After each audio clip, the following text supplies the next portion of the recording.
7ನೇ ರಾಜ್ಯ ವೇತನ ಆಯೋಗದ ಶಿಫಾರಸಿನಂತೆ ಸರ್ಕಾರಿ ನೌಕರರ ವೇತನ ಸಂಬಂಧಿತ ಭತ್ಯೆ ಪಿಂಚಣಿಯನ್ನು ದಿನಾಂಕ 1/7/2022 ರಿಂದ ಅನ್ವಯವಾಗುವಂತೆ ಪರಿಷ್ಕರಿಸಿ ದಿನಾಂಕ 1/8/2024 ರಿಂದ ಅನುಷ್ಠಾನಗೊಳಿಸಲು ದಿನಾಂಕ 15/7/2024 ಸಚಿವ ಸಂಪುಟ ಸಭೆಯಲ್ಲಿ ತೀರ್ಮಾನಿಸಲಾಗಿರುತ್ತದೆ.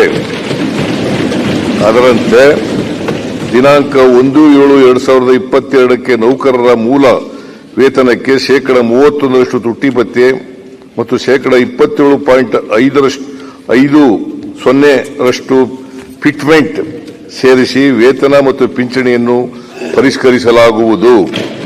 ಇದರಿಂದ ನೌಕರರ ಮೂಲ ವೇತನ ಮತ್ತು ಪಿಂಚಣಿಯಲ್ಲಿ ಶೇಕಡಾ 58.50% ಹೆಚ್ಚಳವಾಗುತ್ತದೆ.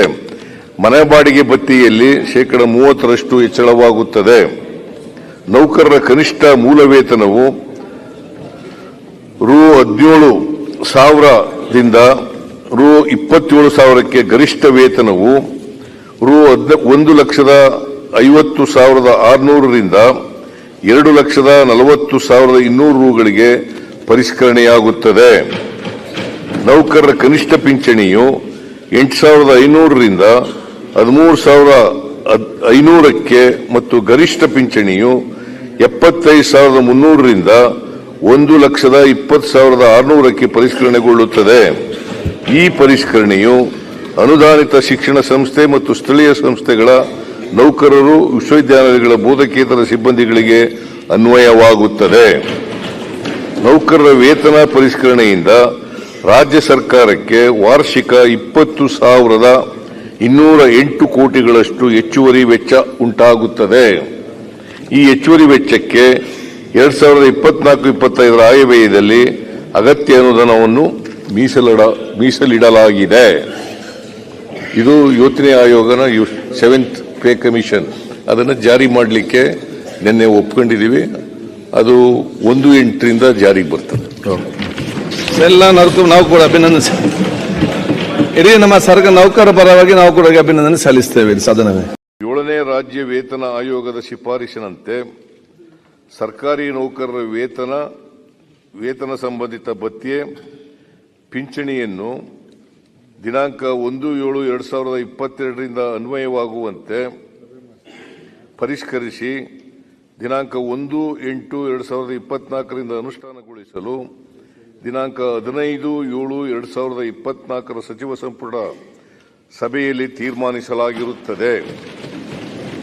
ಅದರಂತೆ ದಿನಾಂಕ 1/7/2022 ನೌಕರರ ಮೂಲ ವೇತನಕ್ಕೆ ಶೇಕಡಾ 31% ತುಟ್ಟಿ ಭತ್ಯೆ ಮತ್ತು ಶೇಕಡಾ 27.50% ಫಿಟ್ಮೆಂಟ್ ಸೇರಿಸಿ ವೇತನ ಮತ್ತು ಪಿಂಚಣಿಯನ್ನು ಪರಿಷ್ಕರಿಸಲಾಗುವುದು. ಇದರಿಂದ ನೌಕರರ ಮೂಲ ವೇತನ ಮತ್ತು ಪಿಂಚಣಿಯಲ್ಲಿ ಶೇಕಡಾ 58.50% ಹೆಚ್ಚಳವಾಗುತ್ತದೆ.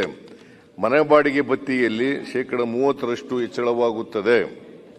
ನೌಕರರ ಕನಿಷ್ಠ ಮೂಲ ವೇತನವು ರೂ. 17,000ದಿಂದ ರೂ. 27,000ಕ್ಕೆ, ಗರಿಷ್ಠ ವೇತನವು ರೂ. 1,50,600ರಿಂದ 2,40,200 ಪರಿಷ್ಕರಣೆಯಾಗುತ್ತದೆ. ನೌಕರರ ಕನಿಷ್ಠ ಪಿಂಚಣಿಯು 8,500ರಿಂದ 13,500ಕ್ಕೆ ಮತ್ತು ಗರಿಷ್ಠ ಪಿಂಚಣಿಯು 75,300ರಿಂದ 1,20,600 ಪರಿಷ್ಕರಣೆಗೊಳ್ಳುತ್ತದೆ. ಈ ಪರಿಷ್ಕರಣೆಯು ಅನುದಾನಿತ ಶಿಕ್ಷಣ ಸಂಸ್ಥೆ ಮತ್ತು ಸ್ಥಳೀಯ ಸಂಸ್ಥೆಗಳ ನೌಕರರು, ವಿಶ್ವವಿದ್ಯಾಲಯಗಳ ಬೋಧಕೇತರ ಸಿಬ್ಬಂದಿಗಳಿಗೆ ಅನ್ವಯವಾಗುತ್ತದೆ. ನೌಕರರ ವೇತನ ಪರಿಷ್ಕರಣೆಯಿಂದ ರಾಜ್ಯ ಸರ್ಕಾರಕ್ಕೆ ವಾರ್ಷಿಕ 20,208 ಕೋಟಿಗಳಷ್ಟು ಹೆಚ್ಚುವರಿ ವೆಚ್ಚ ಉಂಟಾಗುತ್ತದೆ. ಈ ಹೆಚ್ಚುವರಿ ವೆಚ್ಚಕ್ಕೆ 2024-25 ಆಯವ್ಯಯದಲ್ಲಿ ಅಗತ್ಯ ಅನುದಾನವನ್ನು ಮೀಸಲಿಡಲಾಗಿದೆ.